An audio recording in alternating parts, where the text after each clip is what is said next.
Hello प्यारे बच्चों, कैसे हैं आप लोग? आइए बहुत अच्छे होंगे और सारे क्लासेस को खूब एंजॉय कर रहे होंगे।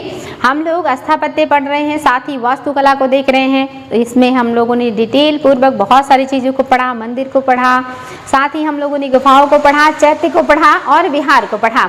आज हम देखेंगे इंडो इस्लामिक शैली के बारे में, यानी कि जब भारत पर अरबों का आक्रमण हुआ और तुर्क सुल्तानों ने यहाँ पे अपने साम्राज्य की स्थापना की, शासन करना शुरू किया, तो इन्होंने यहाँ पर बहुत सारे भवनों का निर्माण किया और स्थापत्य कला में एक नई शैली का विकास हुआ जिसे इंडो इस्लामिक शैली कहते हैं।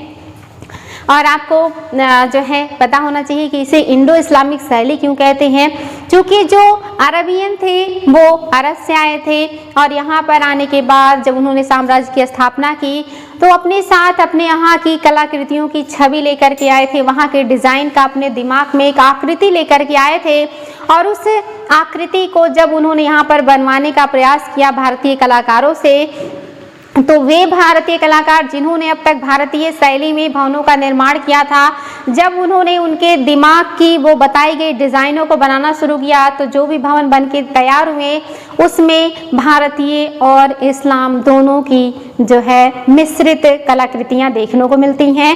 यानी कि बनाने वाले जो कलाकार थे वो भारतीय थे, लेकिन जो दिमाग की जो छवि थी, जो डिज़ाइन था वो इस्लामी था। इसी वजह से जब भवनें बन करके तैयार हुई तो इसमें भारतीय और इस्लाम दोनों का मिक्स कल्चर देखने को मिलता है।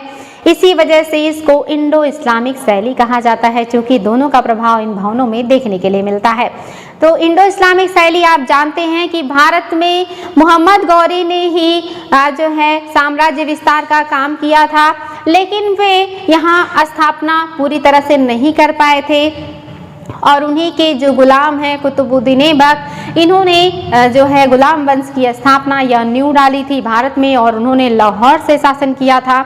अपने शासन के बहुत अल्प समय में, यानी कि मुश्किल से 4 सालों तक वो शासक रहे और घोड़े से गिरने की वजह से उनकी मृत्यु हो गई थी और इन 4 सालों में इन्होंने कुछ भवनों का निर्माण कराया था, जिसमें कुब्बतुल इस्लाम मस्जिद, इसके अलावा बहुत ही फेमस मीनार जो भारत का सबसे बड़ा मीनार था जिसको कुतुब मीनार कहते हैं, इसका निर्माण इन्होंने शुरू करवाया था। हालांकि इसे पूरा नहीं करवा पाए, उसके पहले उनकी मृत्यु हो गई और इसको इनके उत्तराधिकारी यानी कि दामाद इल्तुतमिश ने कंप्लीट करवाया था।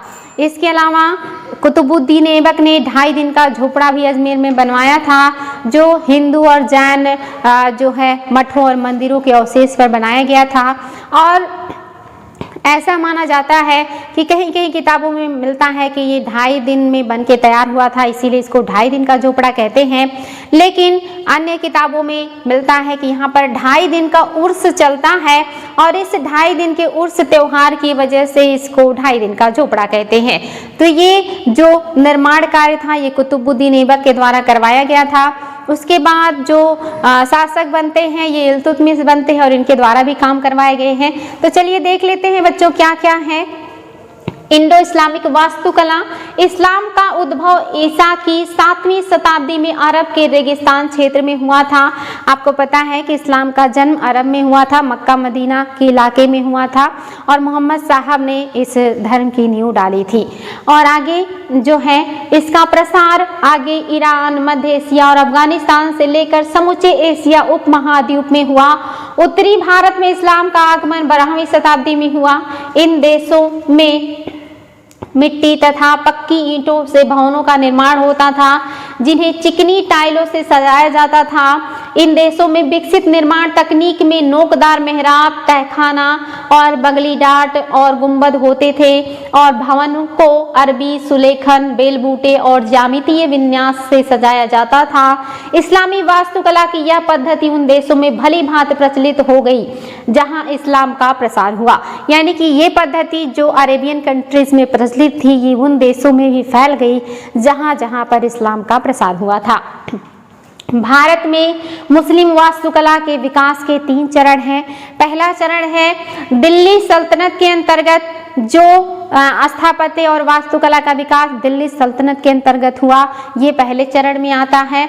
और दूसरा है स्वतंत्र क्षेत्रीय शासकों के अंतर्गत बहुत सारे भवनों का निर्माण स्वतंत्र रूप से शासन करने वाले क्षेत्रीय शासकों के द्वारा भी किया गया, जैसे जौनपुर, जैसे कि बंगाल, जैसे कि आप देखेंगे कश्मीर और अन्य क्षेत्रों में भी इस तरह के क्षेत्रीय शासकों ने बहुत सारे वास्तुकलाओं का निर्माण करवाया था। और इसके अलावा इन दोनों की परिणति मुगल शैली के रूप में, यानी कि इन दोनों का जो परिणाम है या मिला जुला जो स्वरूप है ये मुगल शैली के रूप में विकसित हुआ। तो इस तरह से ये 3 चरणों में जो वास्तुकला है ये विकसित हुई है, इसको हम एक एक करके पढ़ेंगे। आप देख लेते हैं इंडो इस्लामिक स्थापत्य कला की विशेषता क्या है, कौन सी खास बातें हैं जो इसकी विशेषता को बताती हैं और जहां से एग्जाम में क्वेश्चन बनता है। इसमें पहला है इंडो इस्लामिक स्थापत्य की सर्वप्रमुख विशेषता सहतीर शिल्पकला और मेहराबी गुंबद कला का सुंदर समन्वय है। सहतीर मीन्स क्या होता है? सहतीर मीन्स होता है धरनी या जिसको कहते हैं बीम।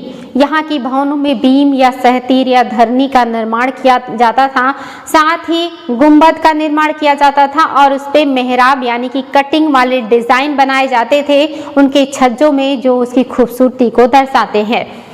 गुंबद और मेहराब इस्लामी की देन नहीं है, वस्तुतः इसकी आरंभिक संरचना रोम में मिलती है और इसे भारत लाने का श्रेय कुषाण शासकों को दिया जाता है, परंतु भारत में इसे लोकप्रिय बनाने का श्रेय तुर्क शासकों को जाता है। यानी कि भारत में ऐसा नहीं है कि जो इस्लाम शासक हैं इनके आने के पहले गुंबद और मेहराब नहीं बनते थे। यहाँ पर इस कला का विकास पहले भी था और उसको लाने का श्रेय कुषाणों का है और ये इस कला को रोम से लेकर के आए थे। लेकिन इस कला का व्यापक विकास बड़े स्तर पर जो उपयोग किया गया ये इस्लाम शासकों के द्वारा किया गया था। गुंबद और मेहराब की संरचना ने विशाल सभा भवन के निर्माण को सहज बना दिया। जब भवनों में गुंबद और मेहराब बनाए जाने लगे तो विशाल सभा भवन उससे बनाना संभव हो गया, क्योंकि जो गुंबद होता है ये भवनों को मजबूती और ठंडक प्रदान करता है। वस्तुतः गुंबद और मेहराब ने छतों को सहारा देने के लिए बड़ी संख्या में स्तंभों की अनिवार्यता को समाप्त कर दिया। अब जब ये गुंबद और मेहराब बनने लगे तो भवनों में बहुत ज़्यादा स्तंभों की ज़रूरत नहीं पड़ती थी, क्योंकि ये गुंबद जो होते थे एक तरीके से सपोर्ट करते थे जिससे भवन जो है वो मजबूत हो जाते थे बिना खंभों के ही। इनके माध्यम से भवनों में विशालता और मजबूती दोनों का प्रभाव दृष्टिगोचर होता है। यानी कि जो मेहराब और जो गुंबद होते हैं इन्होंने भवनों को मजबूत भी बनाया, साथ ही उसको विशाल बनने में या बनाने में भी सहायता किया है।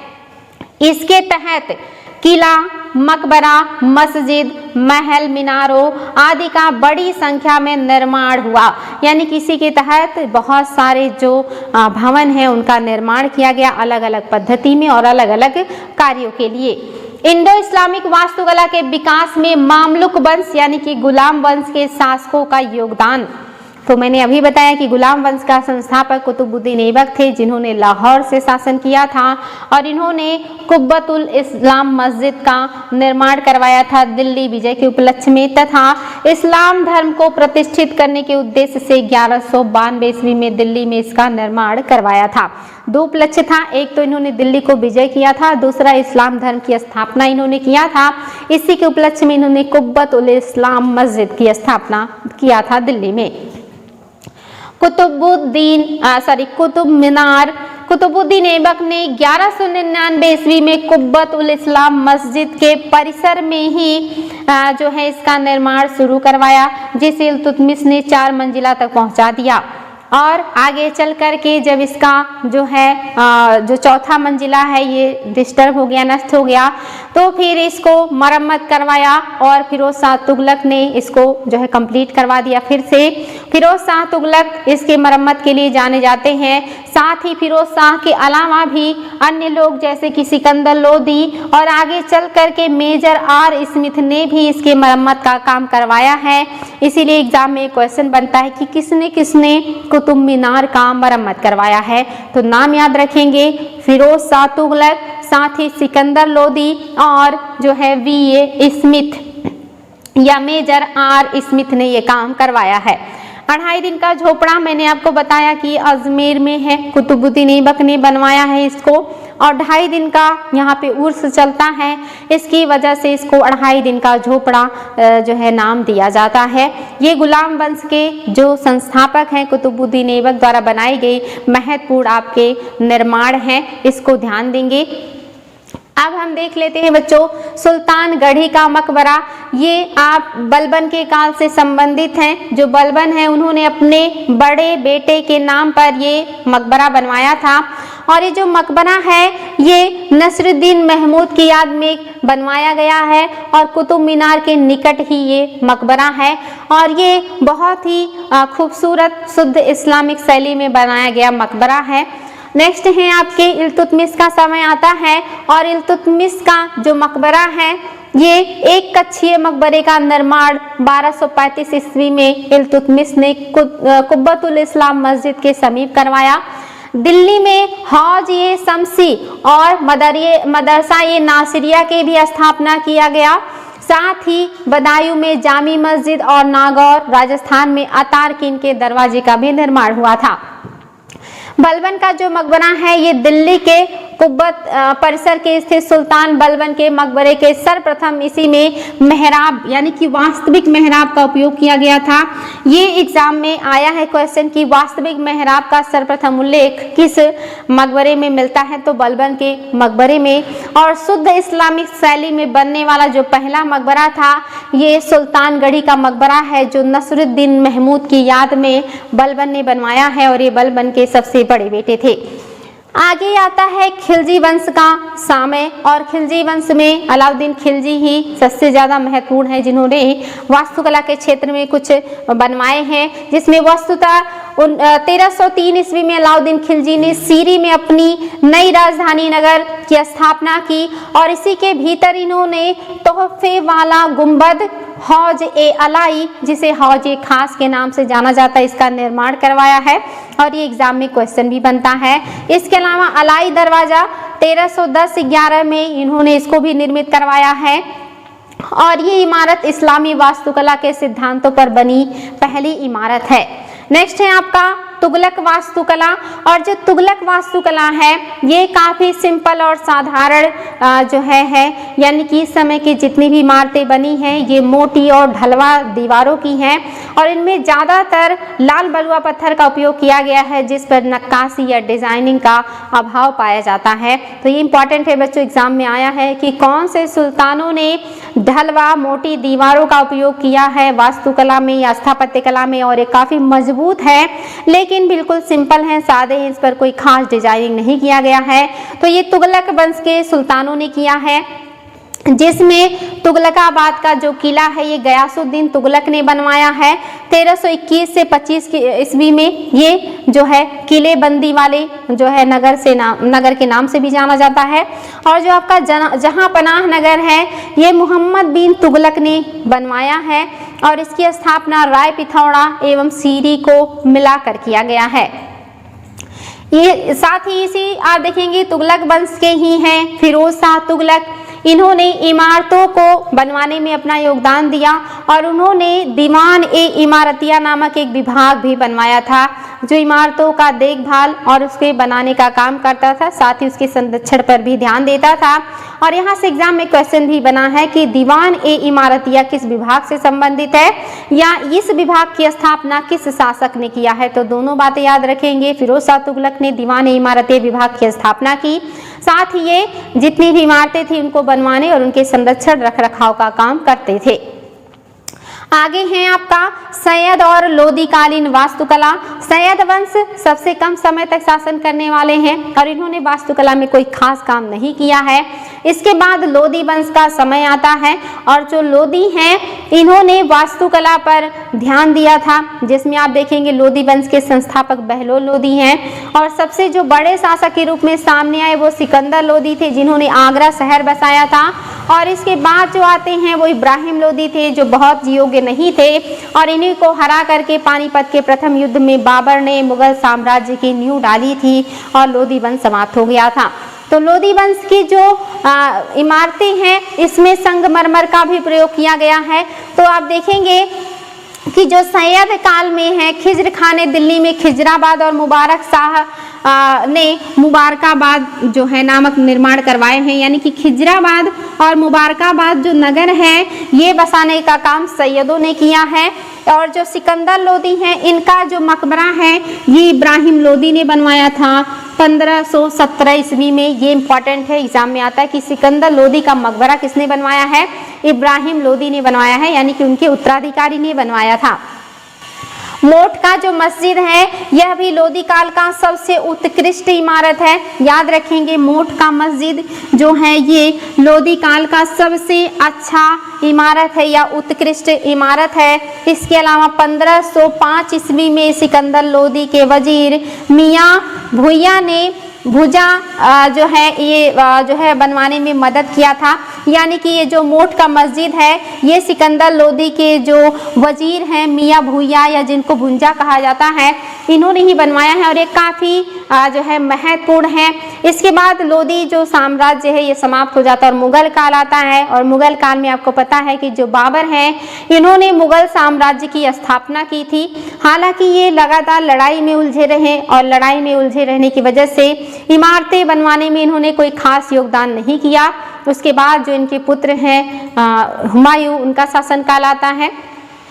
इसके बाद आप देखेंगे अकबर का समय आया जिनके समय में स्थापत्य कला का काफ़ी विकास हुआ और फिर शाहजहां के काल को स्थापत्य का स्वर्ण काल कहा जाता है। आगे चल करके जो औरंगजेब है इनके समय में स्थापत्य का फिर पतन शुरू हो जाता है। तो इस तरह से जो मुगल साम्राज्य है इसके बारे में हम आगे की क्लास में पढ़ेंगे और देखेंगे कि किस शासक ने कौन से स्थापत्य का निर्माण करवाया है। साथ ही जो स्थानीय स्तर के जो अन्य राज्य हैं क्षेत्रीय जैसे कि जौनपुर, यहाँ के मस्जिदों के बारे में, हैदराबाद का चार मीनार, अवध का जो इमाम बाड़ा है और जो आपका बंगाल के मस्जिद है इनको भी देखेंगे। उसको हम नेक्स्ट क्लास में देखेंगे। आज के लिए इतना ही बच्चों, नेक्स्ट डे फिर मिलेंगे नए क्लास के साथ। Thank you.